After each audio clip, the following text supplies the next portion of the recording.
രാഹുൽ ഗാന്ധി എത്തി, പ്രിയങ്ക ഗാന്ധി എത്തി. ഇനി പ്രിയങ്ക ഗാന്ധിയുടെ മകനും കേരളത്തിൽ മത്സരിക്കാനുള്ള സാധ്യത കാണുന്നുണ്ടോ? അല്ല, ഒരു പഴഞ്ചൊല്ലുണ്ട്, മുമ്പേ ഗമിക്കുന്ന ഗോവ് തന്നെ പിമ്പേ ഗമിക്കും ബഹു ഗോക്കളെല്ലാം. അപ്പോൾ ഇന്ന് കോൺഗ്രസ് നയിക്കുന്ന ഗാന്ധി ഫാമിലിക്ക് ഇന്ത്യയിലുള്ള ഒരേ ഒരു പച്ചത്തുരുത്തെന്ന് പറയുന്നത് കേരളമാണ്, അല്ലെങ്കിൽ കേരളത്തിലെ വയനാടാണ്. കാര്യം അവർക്ക് നിന്നാൽ ജയിക്കുമെന്ന് ഉറപ്പുള്ള ഒരു സീറ്റ്. നമ്മുടെ പണ്ട് ശ്രീ കെ കരുണാകരൻ പറഞ്ഞ മാതിരി ഒരു ഫിക്സഡ് ഡിപ്പോസിറ്റ് ഉള്ള ഒരു സീറ്റ് കേരളത്തിലാണ്. മാത്രമല്ല, ഇനി ഹിമാചൽ പ്രദേശും കർണാടകയും കഴിഞ്ഞ് കഴിഞ്ഞാൽ ഇന്ത്യയിൽ അധികാരം പിടിക്കാൻ സാധ്യതയുണ്ട് എന്ന് അവർ കാണുന്ന ഒരു സീറ്റും ഒരു സ്റ്റേറ്റും കേരളമാണ്. അതായത് ഒരു സംസ്ഥാനത്തിൻ്റെ മുഖ്യമന്ത്രിയെങ്കിലും ആകണമെങ്കിൽ കേരളം വിചാരിക്കണം എന്നുള്ളൊരവസ്ഥയിലോട്ട് പോവുകയാണ്. ഇപ്പോൾ നിലവിൽ ഒരു ഭരണമുള്ള മേജർ സംസ്ഥാനങ്ങളെന്ന് പറയുമ്പോഴത്തേക്ക് കർണാടകയും ഹിമാചൽ പ്രദേശുമാണ്. കേരളത്തിൽ അവർ അധികാരം പിടിക്കുമെന്ന് കഴിഞ്ഞ തവണ പ്രതീക്ഷിച്ചിരുന്നു, ഇത്തവണ വീണ്ടും പ്രതീക്ഷിക്കുന്നുണ്ട്. ഇത് നമ്മൾ വായിക്കേണ്ടത്, നമ്മുടെ ഫൈറ്റേഴ്സിനെയൊക്കെ പറ്റി പറയുമ്പോഴത്തേക്ക് നമ്മൾ 5th ജനറേഷൻ എന്ന് പറയാറുണ്ടല്ലോ. ഇപ്പോൾ അടുത്ത് വരുന്ന ചർച്ച ഗാന്ധി കുടുംബത്തിലെ 5th ജനറേഷനാണ്. കാര്യം പ്രിയങ്കയുടെ മകൻ, അദ്ദേഹം ഒരു പ്രൊഫഷണൽ ഫോട്ടോഗ്രാഫറാണ്. പ്രിയങ്ക വയനാട്ടിൽ സ്വന്തമായിട്ട് എസ്റ്റേറ്റ് വാങ്ങിച്ചിട്ടുണ്ട്. കേരളത്തിൽ വേണമെങ്കിൽ അവർക്ക് വോട്ടറായിട്ട് വരുന്നതിനുള്ള എല്ലാ അനുകൂല ഘടകങ്ങളും ഉണ്ട്. അല്ല, ഇപ്പോൾ വയനാട് സീറ്റ് മാത്രമല്ല, തിരുവനന്തപുരം സീറ്റിലും ഈ പുറത്തു നിന്നുള്ള വലിയ ഇമേജ് ഉള്ളവരല്ലേ മത്സരിക്കുന്നത്. അതെ. അപ്പോൾ ശ്രീ ശശി തരൂർ പറഞ്ഞത് നെപ്പോ കിഡ്സിനെ പറ്റിയിട്ടാണ് പറഞ്ഞത്. ഇപ്പം നെപ്പോ കിഡ്സ് എന്ന് സാധാരണ നമ്മൾ ഒരു തലമുറയാണ് നമ്മൾ നെപ്പോ കിഡ്സ് എന്ന് പറയാറ്. ഇത് 5ാമത്തെ തലമുറ നെപ്പോ കിഡ്സ് വരുന്ന കാര്യമായിരിക്കണം ശ്രീ ശശി തരൂർ ഉദ്ദേശിച്ചിട്ടുള്ളത്. കാര്യം രാഹുൽ ഗാന്ധി കല്യാണം കഴിഞ്ഞിട്ടില്ല, ലീഗലായിട്ട് അദ്ദേഹത്തിന് കുട്ടികളൊന്നുമില്ല. അപ്പം അടുത്ത തലമുറ ആര് എന്ന് നോക്കുകയാണെങ്കിൽ പ്രിയങ്കയ്ക്കാണെങ്കിൽ രാഷ്ട്രീയത്തിൽ ഇറങ്ങുന്നതിനുള്ള വിമ്മിഷ്ടം എന്ന് പറയുമ്പോഴത്തേക്ക് അവരുടെ ഭർത്താവിൻ്റെ പേര് എടുത്തുയർത്തി അവരെ ഭീഷണിപ്പെടുത്തുന്ന ഒരു രീതിയുണ്ട് പലപ്പോഴും. അതുകൊണ്ട് അവർക്ക് നേരിട്ട് രാഷ്ട്രീയത്തിൽ ഒരു ഡയറക്റ്റ് ഫൈറ്റിന് നിൽക്കാൻ അവർക്ക് താല്പര്യമില്ല. അവർ സെക്രട്ടറി MP ഒക്കെ ആണെങ്കിലും കേരളത്തിലെ രാഷ്ട്രീയത്തിൽ പോലും ഒരു നേരിട്ടൊരു കാര്യത്തിന് ഇടപെടാൻ ഇന്നുവരെ അവർ കേരളത്തിൽ ശ്രമിച്ചിട്ടില്ല. അപ്പോൾ വരുന്നത് 5ാം തലമുറയിൽ അവരുടെ മകനാണ് അടുത്ത കിരീടാവകാശി എന്ന് പറയുന്നത്. 5ാം തലമുറ? അതെ, 6ാം തമ്പുരാൻ എന്ന് പറഞ്ഞാൽ 5ാം തമ്പുരാൻ എന്നുള്ള രീതിക്ക് ചിലപ്പോൾ വേണമെങ്കിൽ. പിന്നെ നമുക്കറിയാം, ഈ Kerala cadre IAS civil service കിട്ടണമെങ്കിൽ ഒരു 3 മാസം കൊണ്ട് അവർ ലാംഗ്വേജ് പഠിപ്പിച്ചെടുക്കും, നമ്മുടെ IAS IPS IFS ഉദ്യോഗസ്ഥന്മാരെയൊക്കെ. അപ്പോൾ അതേമാതിരി ഒരു 3 മാസത്തെ ട്രെയിനിങ് നമ്മുടെ ഡെറാഡൂണിൽ കൊടുക്കുകയാണെങ്കിൽ പുള്ളിക്കാരൻ മലയാളം പഠിച്ച് കേരളത്തിൽ MLA-യോ മന്ത്രിയോ മുഖ്യമന്ത്രിയോ ഒക്കെ ആയി വരാനുള്ള സാധ്യതയാണ് നമ്മുടെ ശശി തരൂർ വളരെ മുൻകൂട്ടി കണ്ടിട്ട്. ശശി തരൂരിന്റെ സീറ്റിൽ തന്നെ അദ്ദേഹത്തിന് മത്സരിക്കാനുള്ള സാധ്യതയുണ്ടല്ലോ. സാധ്യതയുണ്ട്. അല്ല, ശശി തരൂർ ഇനി മത്സരിക്കുന്നില്ല എന്ന് പറഞ്ഞു. തിരുവനന്തപുരത്ത് ഇനി മത്സരിക്കുന്നില്ല എന്ന് പറഞ്ഞു. കാര്യം അദ്ദേഹം മത്സരിച്ചില്ലെങ്കിൽ ഈ പയ്യന് സാധ്യതയുണ്ടല്ലേ? അത് പറയാൻ പറ്റത്തില്ല. ചിലപ്പോൾ അതിന് മുമ്പേ വരുന്നത് അസംബ്ലി ഇലക്ഷനാണല്ലോ.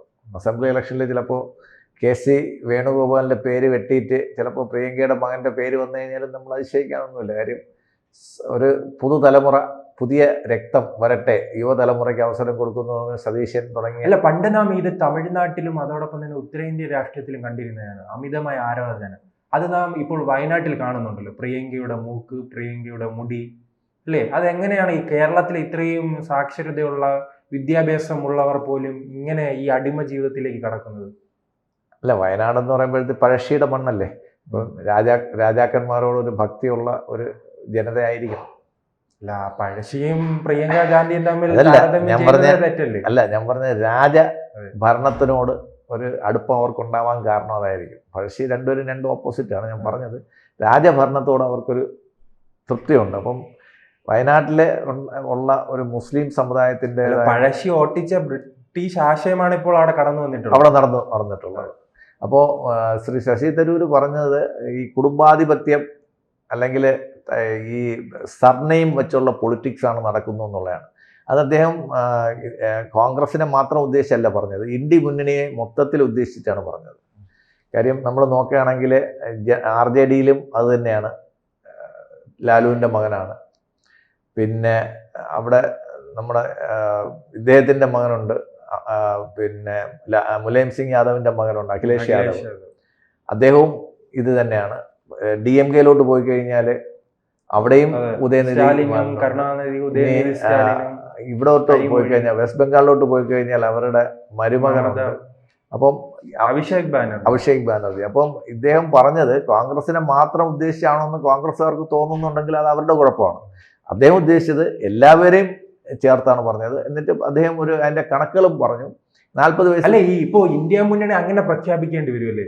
കാരണം ജമ്മു കാശ്മീർ വിട്ടുപോയി. അതെ, ജമ്മു കാശ്മീരുടെ മുഖ്യമന്ത്രിയും ഇതുപോലെ അതെ മകനാണ്. ജമ്മു കാശ്മീരിലും അതും ഇന്ത്യ മുന്നണി, ജാർഖണ്ഡ് എല്ലായിടത്തും. അതെ, അപ്പൊ ഇവിടെ എല്ലാം കോൺഗ്രസ് ഉൾപ്പെടെ BJP പോയിട്ട് മിക്കവാറും എല്ലാ പാർട്ടികളിലും തലമുറകളായിട്ട് പിന്തുടർന്ന് വരുന്ന ഒരു സംവിധാനവും അവർക്ക് കിട്ടുന്ന അധികാരവും അവർ അധികാരത്തിൽ ഇരിക്കുമ്പോഴത്തേക്ക് ലഭിക്കുന്ന പണവും പിന്നീട് അതിൻ്റെ പേരിൽ ലഭിക്കുന്ന പിരിവും എല്ലാം മംഗളത്തിൽ എഴുതിയ ലേഖനത്തിൽ ശശി തരൂർ വളരെ വിശദമായിട്ട് എഴുതിയിട്ടുണ്ട്. പക്ഷേ ഇദ്ദേഹം ഒരു ചരിത്രം പഠിക്കുന്ന ഒരു വിദ്യാർത്ഥിയായിട്ടാണ് നമ്മളെപ്പോഴും കാണുന്നത്. അദ്ദേഹം ചരിത്രത്തിൽ വളരെ ഗവേഷണം നടത്തുന്ന ഒരാളാണ്. പക്ഷേ ഇതുവരെ അദ്ദേഹം കോൺഗ്രസിൻ്റെ ചരിത്രം നേരെ പഠിച്ചിട്ടില്ല എന്നുള്ളത് ഒരു വൈരുദ്ധ്യമാണ്.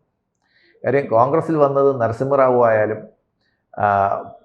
മൻമോഹൻ സിംഗ് ആയാലും പിന്നെ അങ്ങനെ നമ്മുടെ കോൺഗ്രസിൻ്റെ കാമരാജ് ആയാലും ഇങ്ങനെ തുടങ്ങിയതിൽ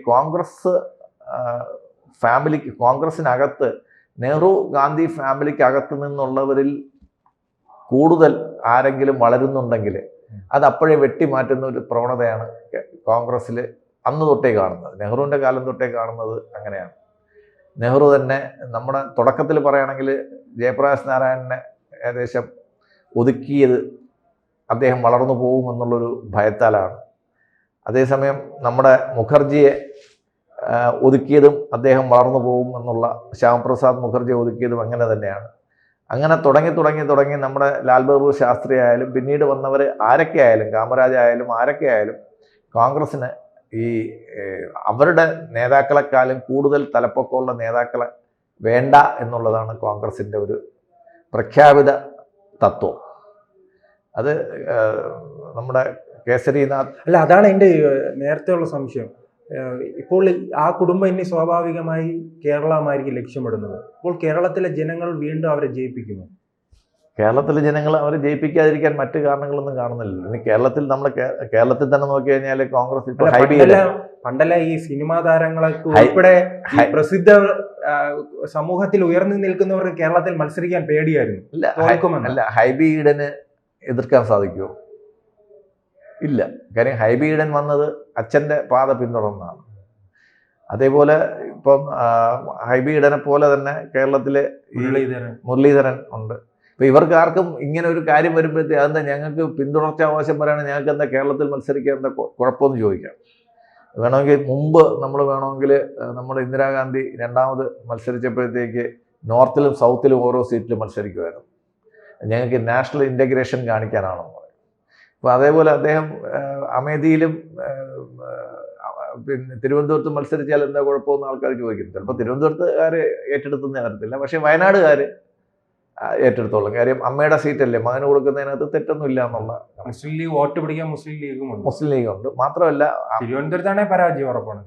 തിരുവനന്തപുരത്ത് അത് ഓടത്തില്ല. കാര്യം വളരെ പ്രഗത്ഭരെ വീട്ടിലയച്ച ഒരു പാരമ്പര്യം തിരുവനന്തപുരത്തിനുണ്ട്. ഒരു കഴിവില്ലാത്തവരെ തിരഞ്ഞെടുത്ത പാരമ്പര്യവും തിരുവനന്തപുരത്തിനുണ്ട്. തിരുവനന്തപുരമാണ് ഇപ്പോൾ ശശി തരൂരിനെ ചുമക്കുകയാണല്ലോ. ശശി തരൂരിനെ ചുമക്കുകയാണല്ലോ, അദ്ദേഹം ഇങ്ങോട്ട് തിരിഞ്ഞു പോലും നോക്കുന്നില്ല. അല്ല, ശശി തരൂർ ഇനി മത്സരത്തിന് ഇല്ല എന്ന് പറഞ്ഞതിന്റെ അർത്ഥം മനസ്സിലായല്ലോ. അദ്ദേഹം ഈ ഇലക്ഷൻ പൊളിറ്റിക്സിൽ നിന്ന് പുള്ളിക്കാരൻ മാറിക്കഴിഞ്ഞിട്ടാണ് പുള്ളിക്കാരൻ സംസാരിക്കുന്നത്. അപ്പോൾ പുള്ളിക്കാരൻ ഇനി ഇലക്ഷൻ പൊളിറ്റിക്സിൽ പുള്ളിക്കാരൻ സംസാരിക്കുന്നില്ല. മാത്രമല്ല, പ്രിയങ്ക വയനാട്ടിൽ എസ്റ്റേറ്റ് മേടിച്ചു. അപ്പം പ്രിയങ്കയുടെ പേര് സ്വാഭാവികമായിട്ടും അവിടുത്തെ വോട്ടർ പട്ടികയിൽ ചിലപ്പോൾ ഇന്നോ നാളെയോ ചേർക്കാനുള്ള സാധ്യതയുണ്ട്. പുതിയ വോട്ടർ പട്ടികയിൽ പേര് ചേർക്കുന്ന സമയമാണ്.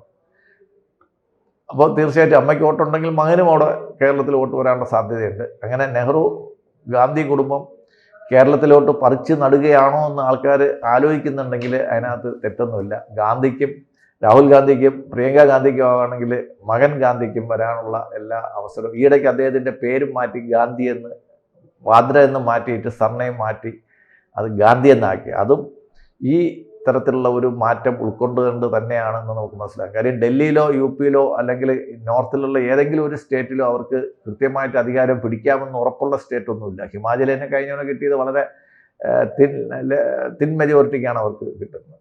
അപ്പം അവർക്ക് ഉറപ്പുള്ള ഒരു MLA യോ MP യോ ആകണമെങ്കിൽ കേരളത്തിൽ വരണമെന്നുള്ള അവസ്ഥയിൽ ഗാന്ധി നെഹ്റു ഫാമിലി മാറിയിട്ടുണ്ട്.